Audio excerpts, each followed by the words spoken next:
We are nearing the end of February, guys. Hard to believe, 2025, and the 15th of Shvat has come and gone, which is Tu B'Shvat, the New Year of the Trees, and we are now 2 months out from Pesach, from Passover. Do you want more? I know it's the only way you're gonna let me sit here and film, is if I feed you. Yosef is a big fan of these little peanut butter pretzels. Anyway, so I wanted to share with you what I'm doing differently this year to prepare for Pesach, because we are now 2 months out. And I also have a book recommendation for any of you that are interested in becoming a better Jewish wife, mother, homemaker, etc. So it's this book. You can see it. I ordered this from Art Scroll, and it's called Woman to Woman: Practical Advice and Classic Stories on Life's Goals and Aspirations. About 6 months ago, I was looking for a book that like this. I didn't know if this book was going to satisfy my requirements, but as soon as it arrived, I read like the first word and I could hear the angels start to sing. It was so, wow. I have never spent a better $25 or whatever it was. And I would highly recommend for any of you that are maybe came to Judaism later in life, like me, and you are looking for advice on how to be a Jewish woman, this book is amazing. If you don't know who I am or what my story is, I converted to Judaism after being raised all my life as a Christian. I converted to Judaism in my mid-20s. It took me 5 years to do the conversion, and I completed it in 2017. So page 91, where are we going here? Anyway, she has a chapter here on holidays, and I just want to read you a little bit about what she says for Pesach. So she starts the chapter. The secret of making the most out of every holiday is planning ahead. An organized woman will look forward to every Yom Tov on the calendar, and her family will too. Yom Tov means holiday. So she starts off with Pesach because that's usually the holiday that people struggle with a lot. It certainly is for me, like one of the toughest. Many women have told me that the following hints on how to plan for Pesach saved their lives. They might save yours too. Begin by taking a look at your calendar to see when Pesach is due. Then mark the day by which you want to be out of your kitchen. Also ask yourself, by which day do I want to finish the rest of the house before I get to the kitchen? A good answer is by the 1st of Nisan. So she's basically giving herself 2 weeks to get the kitchen done, like cleaned and turned over to Pesach mode. So right now we are in the month of Shavat, and then you have Adar, and there's only one Adar this year. Last year it was 2. It was a leap year, so it was 2 Adars back to back. But this year there's not. It's only one.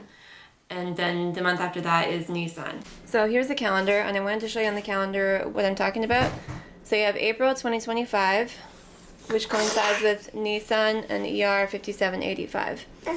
Pesach starts on the 12th of April. So it's actually Motzei Shabbat. So on the Friday, you're going to light candles by 7:26 on the Friday evening. And then you're going to have the first Seder after Shabbat ends. And then the second Seder is on the day after that, on the Sunday. The holiday will end, so the first 2 days of Yom Tov will be ending at 8:43 on the 14th, which is Monday. So right there. Then you have the 4 days of Chol HaMoed, and then another 2 days of full Yom Tov. And then the entire holiday is ending at 8:43. But yeah, so we have less than 2 months till this date, which, yeah, it's gonna pass really fast. And we also have Purim in between, so. So then she says, if you work with that goal in mind, that goal being what we discussed earlier, that you're out of the kitchen or that you're done with the rest of the house by the 1st of Nisan. If that's your goal, your preparations will be much easier, and your children will enjoy being your children. They won't feel neglected and sorry for themselves, and you won't be endangering their lives. Terrible tragedies can happen to small children when their mothers are so busy and tense over Pesach preparations to the point where they neglect their children.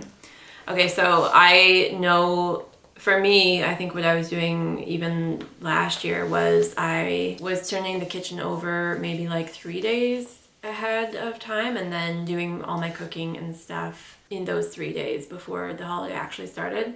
And I do find this too stressful. Like, I want to do it differently this year, and I want to improve the way that I do it. I've never gone crazy over the rest of the house too much.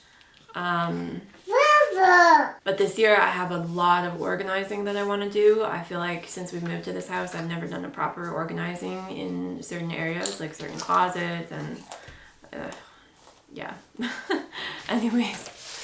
So then she says, begin cleaning with your bedroom and start with the closets. So that's what I am going to be doing this year. Remember, there's a difference between kosher for Pesach and going crazy. Kosher for Pesach doesn't mean you have to scrub the ceiling. There's no chametz on the ceiling unless the pressure cooker exploded. Cobwebs are not chametz and dust is not chametz. Here too, you have to be smart and know what your priorities are.